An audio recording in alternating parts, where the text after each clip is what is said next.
S, Chinnaswamy ಸ್ಟೇಡಿಯಂನ ಹೊರಗಡೆ ಅಭಿಮಾನಿಗಳಂತರೂ full curious ಇಂದ ಕಾಯ್ತಾ ಇದ್ದಾರೆ, ಪಂದ್ಯಕ್ಕಾಗಿ ವೇಟ್ ಮಾಡ್ತಾ ಇದ್ದಾರೆ. ಕ್ಷಣಗಣನೆ ಕೂಡ ಆರಂಭ ಆಗಿದೆ. ಕಳೆದ ಬಾರಿಯ ಒಂದು ದುರ್ಘಟನೆ, ಏನು ಕಾಲ್ ತುಳಿತ ಘಟನೆ ಆಗದೆ ಹೋಗಿದ್ದಿದ್ರೆ ಬಹುಶಃ ಇವತ್ತಿನ ಸಂಭ್ರಮ ಬೇರೆಯದ್ದೇ ರೀತಿ ಇರ್ತಾ ಇತ್ತು ಅಂತ ಅನ್ಸುತ್ತೆ. ಇರಲಿ, ಈಗ ಇವತ್ತು RCB ಮತ್ತು ಸನ್ರೈಸರ್ಸ್ ಹೈದರಾಬಾದ್ ಈ ಎರಡು ಬಲಿಷ್ಠ ತಂಡಗಳ ನಡುವೆ ನಡೀತಾ ಇರುವಂತಹ ಪಂದ್ಯ, ಅದು ಕೂಡ ಉದ್ಘಾಟನಾ ಪಂದ್ಯ ನಮ್ಮ ಬೆಂಗಳೂರಿನಲ್ಲಿ ಚಿನ್ನಸ್ವಾಮಿ ಸ್ಟೇಡಿಯಂನಲ್ಲಿ ನಡೀತಾ ಇರುವಂತಹ ಹಿನ್ನೆಲೆಯಲ್ಲಿ ಸೊ ಇವತ್ತು ಹೇಗೆ ಪಂದ್ಯ ಇರುತ್ತೆ, ಏನೆಲ್ಲ ಪ್ಲಸ್ ಇದೆ, ಎರಡೂ ಟೀಮ್ನ ಪ್ಲಸ್ ಏನು ಮೈನಸ್ ಏನು, ಒಟ್ಟಾರೆ ಪಂದ್ಯದ ಬಗ್ಗೆ ಮಾತನಾಡ್ತಾ ಹೋಗ್ತೀವಿ. ಅದಕ್ಕಾಗಿ ನಮ್ಮ ಜೊತೆ ಸ್ಟುಡಿಯೋದಲ್ಲಿ ಅತಿಥಿಗಳಿದ್ದಾರೆ. ಕ್ರೀಡಾ ವಿಶ್ಲೇಷಕರಾದಂತಹ ಜೋಸೆಫ್ ಹೂವರ್ ಅವರಿದ್ದಾರೆ. ಸರ್ ನಮಸ್ತೆ, ಕಾರ್ಯಕ್ರಮಕ್ಕೆ ಸ್ವಾಗತ. ಹಾಗೆ ನನ್ನ ಕೊಲೀಗ್ ಸುದರ್ಶನ್ ಇದ್ದಾರೆ. Sudarshan, welcome to the show. Yes sir, 18 ವರ್ಷಗಳ ಬಳಿಕ ಬೆಂಗಳೂರಿನ ಚಿನ್ನಸ್ವಾಮಿ ಸ್ಟೇಡಿಯಂನಲ್ಲಿ ನಡೀತಾ ಇರುವಂತಹ ಉದ್ಘಾಟನಾ ಪಂದ್ಯ. ಉದ್ಘಾಟನಾ ಸಮಾರಂಭ ನಡೀಬೇಕಿತ್ತು, ಆದರೆ ಈಗಾಗಲೇ ಹೇಳಿದೆ ಕಹಿ ಘಟನೆ ಅದಾಗಲಿಲ್ಲ, BCCI ಅದಕ್ಕೆ ಕಡಿವಾಣ ಹಾಕಿದೆ. ಸೊ ಏನು ಹೇಳ್ತೀರಿ ಸರ್ ಇವತ್ತಿನ ಪಂದ್ಯದ ಬಗ್ಗೆ? ಅಲ್ಲ, ನೀವು ಹೇಳಿದ್ರಲ್ಲ 18 ವರ್ಷದ ಹಿಂದೆ ಆಯಿತು, ಇವತ್ತು ಆಡ್ತಿದ್ದಾರೆ ಮಟ್ಟು.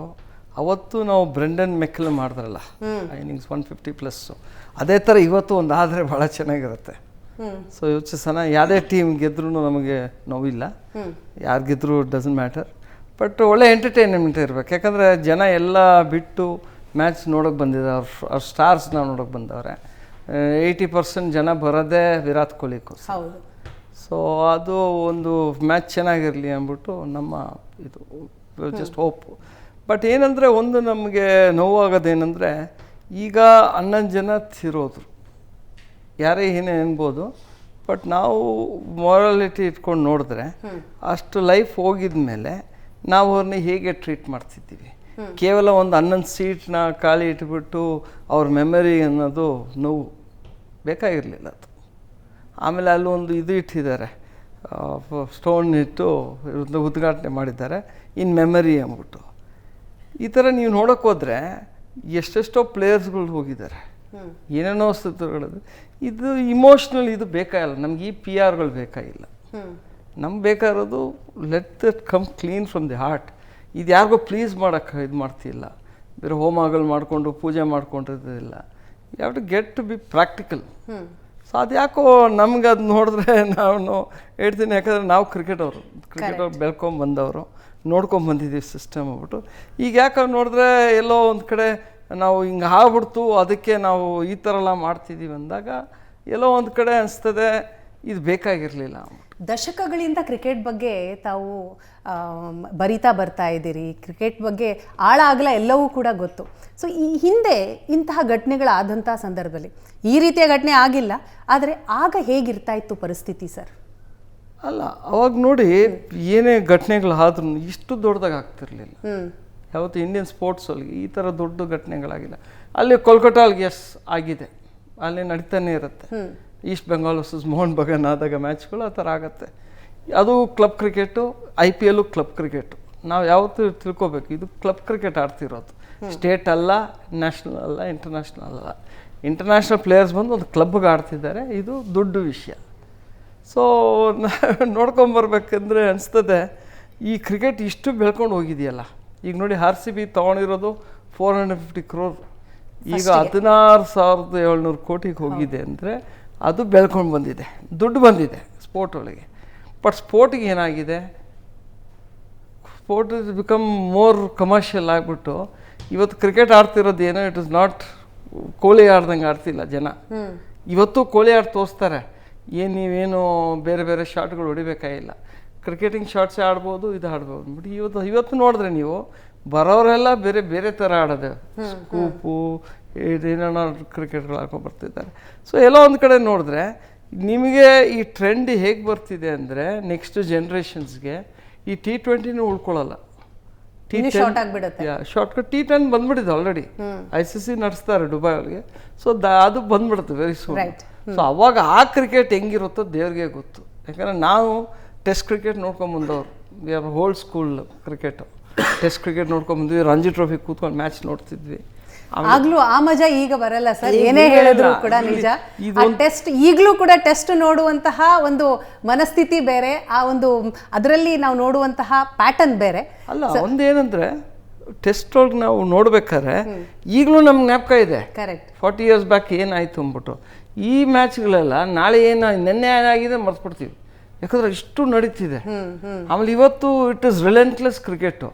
ನೀವು ಹಾಕಿದ ತಕ್ಷಣ women's world cup, men's world cup, T20, ODI, test cricket, ಮತ್ತು ನಿಮ್ಮ WPL, ಅದು ಇದು ಇಡೀ ವರ್ಲ್ಡಾಗ ಆ ಕ್ರಿಕೆಟೆಲ್ಲ ನೋಡ್ತಾ ಇದ್ದೀವಿ. ಬರ್ನ್ಔಟ್ ಆಗಿದೆ. ಬಟ್ ಇಲ್ಲೇನಾಗ್ಬಿಟ್ಟಿದೆ, ಇಂಡಿಯನ್ಸ್ ವಿ ಆರ್ ಕ್ಯಾಪ್ಟಿವ್.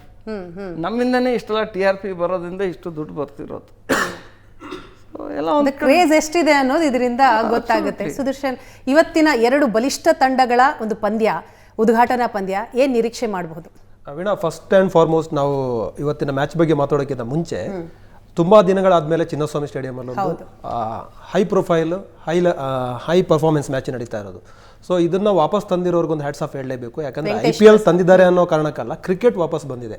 ಯಾಕಂದ್ರೆ ಕಳೆದ ವರ್ಷ ಒಂದು ದುರಂತ ಆದ್ಮೇಲೆ 11 ಜನ ಸತ್ತೋದ್ಮೇಲೆ ನಾವು ನೋಡ್ತಾ ಇದ್ವಿ ಚಿನ್ನಸ್ವಾಮಿ ಸ್ಟೇಡಿಯಂ ಒಂಥರ ಸ್ಮಶಾನ ಥರ ಆಗಿತ್ತು.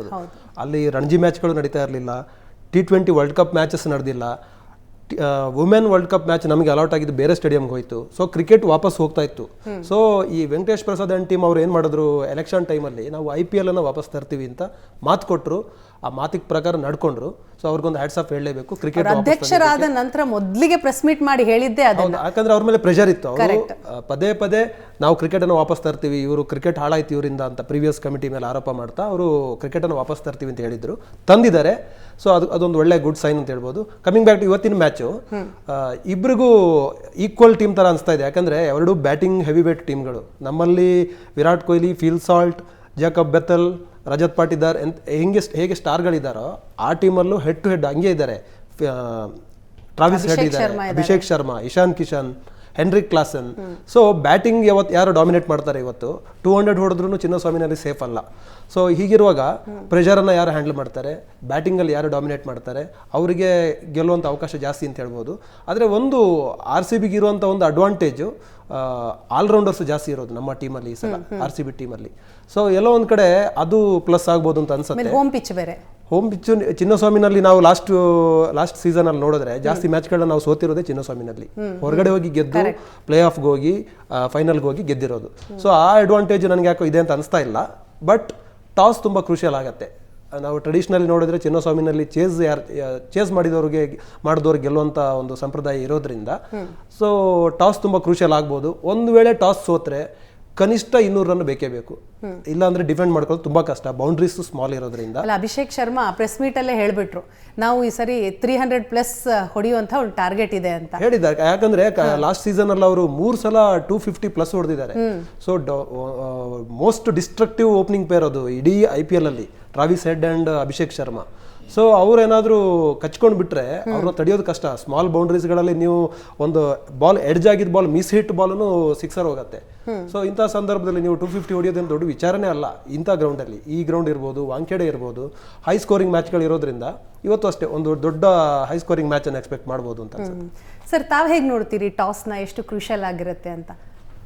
ಅಲ್ಲ, ಸುದರ್ಶನ್ ಹೇಳ್ದಂಗೆ ಚೇಸಿಂಗ್ ಇಸ್ ಈಸಿ. ಯಾಕಂದ್ರೆ ನಿಮ್ಗೆ ಗೊತ್ತು ಟಾರ್ಗೆಟ್ ಏನಿದೆ, ಹೇಗೆ ಪೇಸ್ ಮಾಡಬೇಕು, ಹೇಗೆ ರನ್ ರೇಟ್ ನೋಡ್ಕೊಂಡು ಆಡಬೇಕು ಅಂದ್ಬಿಟ್ಟು. ಸೊ ಟಾಸು ವಿಲ್ ಬಿ ಒಂದು plus point for the team winning it. ಅವ್ರು ಯಾಕಂದ್ರೆ ಚೇಸ್ ಮಾಡೇ ಮಾಡ್ತಾರೆ. ಬ್ಯಾಂಗ್ಳೂರ್ ಹಿಸ್ಟ್ರಿ ಅವ್ರು ನೋಡಿದ್ರೆ, ಆಮೇಲೆ ನೀವು ನಮ್ಮ RCB ತೊಗೊಂಡ್ರು ಚೇಸ್ ಒಳಗೆ ಚೆನ್ನಾಗಿದ್ದಾರೆ. ಯಾಕಂದರೆ ವಿರಾಟ್ ಕೊಹ್ಲಿ ಅವ್ರಿಗೆ ಗೊತ್ತು ಹೇಗೆ ಮೊಮೆಂಟಮ್ ತೊಗೊಂಡೋಗ್ಬೇಕು ಮ್ಯಾಚಿಗೆ ಅಂದ್ಬಿಟ್ಟು. ಅವ್ರು ಕ್ರಿಕೆಟಿಂಗ್ ಶಾಟ್ಸೇ ಆಡ್ತಾರೆ, ಆದ್ರೂ ಅದು ತೊಗೊಂಡು ಹೋಗ್ತಾರೆ. ಸೊ ಅಲ್ಲಿಗೆ ನೀವು ನೋಡೋಕ್ಕೆ ಹೋದರೆ ಈ ಪಟಾಕಿ ಹೊಡೆಯೋರು ಇದ್ದಾರೆ, ಫಿಲ್ ಸಾಲ್ಟು ಇವರೆಲ್ಲ ಅಂದ್ಬಿಟ್ಟು. ಈಗ ಇನ್ನೊಂದು ಏನಂದರೆ ನೀವು ನೋಡಿದ್ರೆ ಜೇಕಬ್ ಬೆಥಲ್ ಬಂದಿದ್ದಾರೆ. ಈಗ ವರ್ಲ್ಡ್ ಕಪ್ ಒಳಗೆ 100 ಹೊಡೆದು ಬಂದಿದ್ದಾರೆ. Hand is an outstanding fielder. ಆಮೇಲೆ ಬೌಲಿಂಗು ಮಾಡ್ತಾರೆ. ಸೊ ಸುದರ್ಶನ್ ಹೇಳ್ದಂಗೆ ನಮ್ಗೆ ಅಡ್ವಾಂಟೇಜಸ್ ಇರೋದು, ವಿ ಹ್ಯಾವ್ ಆಲ್ರೌಂಡರ್ಸ್. ಈ ಗೇಮ್ ನೋಡಿ, ಇವಾಗ ಇಂಡಿಯಾ ಆಡಿದ್ದು ವರ್ಲ್ಡ್ ಕಪ್ ಒಳಗೂ ನಮ್ಗೆ ಆಲ್ರೌಂಡರ್ಸ್ ಇದ್ರು, ಡೆಪ್ತ್ ಬರುತ್ತೆ ನಮಗೆ. ಸೊ ನೀವು ಬ್ಯಾಟ್ಸ್ಮನ್ ಹೂ ಕ್ಯಾನ್ ಬೋಲ್, ಅವ್ರ ಬೌಲರ್ ಹೂ ಕ್ಯಾನ್ ಬ್ಯಾಟ್ ಥರ ಆಡ್ಕೊಂಡು ಹೋದರೆ you have lot of options. So ನೀವು ಟೀಮ್ ಕಾಂಬಿನೇಷನ್ ಹಿಂಗೆ ಬೇಕಾದ್ರೆ ಮಾಡ್ಕೊಂಡು ಹೋಗ್ಬೋದು ಅಂದ್ಬಿಟ್ಟು. ಸೊ ಎಲ್ಲೋ ಈ ಕಡೆ ನೋಡಿದ್ರೆ ನೀವು ಹೇಳಿದಾಗ ಟಾಸು ಇಫ್ RCB ಗೆದ್ದರೆ ಡೆಫಿನೆಟಾಗೇ ಬೋಲ್ ಮಾಡ್ತಾರೆ. ಸೊ ಚೇಸಿಂಗ್ ಡೆಫಿನೆಟಾಗಿ ಅವ್ರ ಟಾರ್ಗೆಟ್ ಇರುತ್ತೆ. ಬಟ್ ಎಲ್ಲೋ ಒಂದು ಕಡೆ ನೋಡಿದ್ರೆ ನನಗೆ ಒಂದು ಇದು ಬರೋದಂದರೆ, ಈ ಬ್ಯಾಟಿಂಗ್ ಸ್ಟ್ರೆಂತ್ ನೋಡಿದ್ರೆ ಯಾರು ನಮ್ಮ ಹೈದ್ರಾಬಾದ್ ಟೀಮ್ದು ಸನ್ರೈಸರ್ಸ್ ಹೈದ್ರಾಬಾಡು. ಅವರು ಡಿಸ್ಟ್ರಾಯ್ ಮಾಡೋ ಬ್ಯಾಟ್ಸ್ಮನ್. ಅವ್ರು ಏನಾದ್ರು ಶುರು ಮಾಡಿಬಿಟ್ರೆ ಅವ್ರು ತಡೆ ಹಾಕೋದು ಕಷ್ಟ. ಯಾಕಂದ್ರೆ 1, 2, 3 ಅಲ್ಲ 4 ಜನ ಇದ್ದಾರೆ. ಸೊ ಒಬ್ಬ ಕ್ಲಿಕ್ ಆದರೆ ಸಾಕು. ಇವಾಗ ಸಂಜು ಸ್ಯಾಮ್ಸನ್ ತೋರಿಸಿದ್ರು, ಒಬ್ಬರೇ ಹೊಡೆದಿದ್ದು ವರ್ಲ್ಡ್ ಕಪ್ ಗೆದ್ಕೊಂಡ್ಬಂದು 3 ಇನ್ನಿಂಗ್ಸ್. ಬೇರೆಯವರೆಲ್ಲ ಸಪೋರ್ಟಿಂಗ್ ರೋಲ್ ಆಗ್ತದೆ. ಸೊ ಈ T20 ಏನಂದರೆ ಒನ್ ಕೀ ಪ್ಲೇಯರ್ ಪುಷ್ ಮಾಡಿ ಬೇರೆಯವ್ರು ಸಪೋರ್ಟಿಂಗ್ ರೋಲ್ ಆಡಿದ್ರೆ ಎಲ್ಲ ಹೊಟ್ಟೋಗೋದು. ಸೊ ನಾನು ನೋಡೋಕ್ಕೆ ಹೋದರೆ ನನಗೆ ಹೆದರಿಕೆ ಇರೋದು SRH ಬ್ಯಾಟಿಂಗ್ ಅವ್ರದ್ದಿದೆ. ಯಾಕಂದರೆ ಈ 2 ಟೀಮ್ ನೀವು ತೊಗೊಂಡ್ರೆ ಬೌಲರ್ಸೇ ಇಲ್ಲ, ಡೆಪ್ತೇ ಇಲ್ಲ, ಕ್ವಾಲಿಟಿ ಬೌಲರ್ಸ್ ಇಲ್ಲ. ನಮ್ದ್ರೊಳಗೆ RCB ಅವ್ರಿಗೆ ಜಾಶ್ ಹೇಸಲ್ವುಡ್ ಇಲ್ಲ, ಅವರು ನಮ್ಮ ಮಗರ ಥರ ಕರೆಕ್ಟಾಗಿ ಅಲ್ಲೇ ಆಗ್ತಿರ್ತಾರಲ್ಲ. ಇನ್ನು ಆ ಕಡೆ ಪ್ಯಾಟ್ ಕಮಿನ್ಸ್ ಇಲ್ಲ. ಸೊ ಎಲ್ಲ ಒಂದು ಕಡೆ ನೋಡಿದ್ರೆ ಕೊರತೆ ಇದೆ. ಆಮೇಲೆ ಒಂದೇನಾಗತ್ತೆ ಅಂದರೆ ಇದು ಫ್ಲ್ಯಾಟ್ ವಿಕೆಟ್ ಇರೋದ್ರಿಂದ ಸ್ಪಿನ್ನರ್ಸ್ಗೆ ಅಷ್ಟು ಇದು ಆಗೋದಿಲ್ಲ. ಇದು ಸ್ಲೋ ಬೌಲರ್ಸ್ಗೆ ಅಕಸ್ಮಾತ್ ಸ್ಲೋ ಟರ್ನ್ ಇದ್ದರೆ ಬ್ಯಾಟ್ಸ್ಮನ್ಗೆ ಬ್ಯಾಟಿಂಗ್ ಆಡೋದು ಕಷ್ಟ, ಬಾಲ್ ಬರೋಲ್ಲ. ಯಾಕಂದರೆ ಕ್ರಿಕೆಟ್ ಒಳಗೆ ಬಾಲ್ ಬಂದ್ರೇ ಹೊಡೆಯೋಕ್ಕಾಗೋದು. ಸೊ ಎಲ್ಲ ಒಂದು ಕಡೆ ನೋಡಿದ್ರೆ ಈ match is completely in favour of batsman. ಮುಂಚೆನೇ cricket is in favour of batsman. ಯಾಕಂದರೆ ನಮ್ಮ ಈಗೇನಾಗ್ಬಿಟ್ಟಿದೆ T20 ಫಾರ್ಮ್ಯಾಟ್ ಒಳಗೆ ನಮ್ಮ ಬೌಲರ್ಸ್ ತೊಗೊಂಡಿರೋದು ಕುರಿನ ಕರ್ಸುತ್ತೆ ಸ್ಲಾಟರ್ ಥರ. ಅವರ ಪಾಡ್ ನಿಜಕ್ಕೂ ಯಾರಿಗೂ ಬೇಡ. ಅವರು ಏನು ಮಾಡೋಕ್ಕಾಗಲ್ಲ. ಯಾಕಂದರೆ ಅವತ್ತಿನ ದಿವಸ ಯಾರಾದರೂ ಸಿಕ್ಕಾಕೊಂಡ್ರೆ, ಒಂದು ಬ್ಯಾಟ್ಸ್ಮನ್ ಸಿಕ್ಕಾಕೊಂಡ್ರೆ ನೀವು ಏನು ಗುಡ್ ಬಾಲ್ ಬ್ಯಾಡ್ ಬಾಲ್ ಎಲ್ಲ ಬಾಲ್ ಕಾಣ್ತಾ ಇದ್ರೆ ಸಾಕು. ಸೊ ಹೊಡೆಯೋಕ್ಕೆ ಶುರು ಮಾಡಿದ್ರೆ ನೀವು ಏನು ಮಾಡೋಕ್ಕಾಗಲ್ಲ. ಅದೇ ಥರ ಒಂದು ಬೌಲರು ಅವತ್ತಿನ ದಿನಕ್ಕೆ ಅವನು ಲೈನು ಕರೆಕ್ಟಾಗಿ ಹಿಡಿದ್ಬಿಟ್ಟು, ಎಸ್ಪೆಷಲಿ ಫಾಸ್ಟ್ ಬೌಲರ್ಸ್ ಮೂಮೆಂಟ್ ಇತ್ತು, ಲ್ಯಾಟ್ರಲ್ ಮೂಮೆಂಟ್ ಇತ್ತು, ಅಥವಾ ಹೇರ್ ಸ್ವಿಂಗ್ ಆಯಿತು, ಮಾಯ್ಶ್ಚರಿಂದ ಹೇರ್ ಸ್ವಿಂಗ್ ಆಯ್ತು ಅಂದರೆ ಅವರು ಪ್ಲಸ್ ಯಾರ್ಕರ್ಸ್ ಇಟ್ಕೊಂಡ್ರೆ ಅವರು ಒಂದು ಕ್ವಿಕ್ 3 ವಿಕೆಟ್ಸ್ ತೆಗೆದ್ರೆ ಆವಾಗ it will be destructive for Hyderabad. So ನಮ್ಮ ಭೂವಿ ಮಾಡ್ತಾರಾ? ಸೊ ಒಂದು ನಾವು ನೋಡ್ಬೇಕಾದ್ರೆ ಇವರೆಲ್ಲ ಆಡ್ತಿದ್ದಾರ ರೆಗ್ಯುಲರ್ ಕ್ರಿಕೆಟು. ಮೊಮೆಂಟಮ್ ಬರಬೇಕಂದ್ರೆ ನೀವು ಆಡ್ತಾ ಇರಬೇಕು. ಕರೆಕ್ಟ್. ನೀವು 1 ವರ್ಷಕ್ಕೆ ಒಂದು ತಿರ್ಗಾ ಬಂದು ಹಾಡ್ತಿದ್ರೆ ನಿಮ್ಗೆ ಇದು ಸಿಕ್ಕಲ್ಲ, ರಿದಮ್ ಸಿಕ್ಕಲ್ಲ. So again it is like ಅವ್ರ ಫಾರ್ಮಲ್ಲಿ ಇದ್ದಾರಾ ಇಲ್ವಾ ಅನ್ನೋದು ಕೂಡ ಬಹಳ ಮುಖ್ಯ ಆಗುತ್ತೆ. ಜೊತೆಗೆ ಈ RCB ಮ್ಯಾಚ್ ನೋಡೋದಕ್ಕೆ ಬಂದಂತಹ ಅಭಿಮಾನಿಗಳು ಕೂಡ ತಮ್ಮ ಸಂತಸವನ್ನ ಹಂಚಿಕೊಂಡಿದ್ದಾರೆ.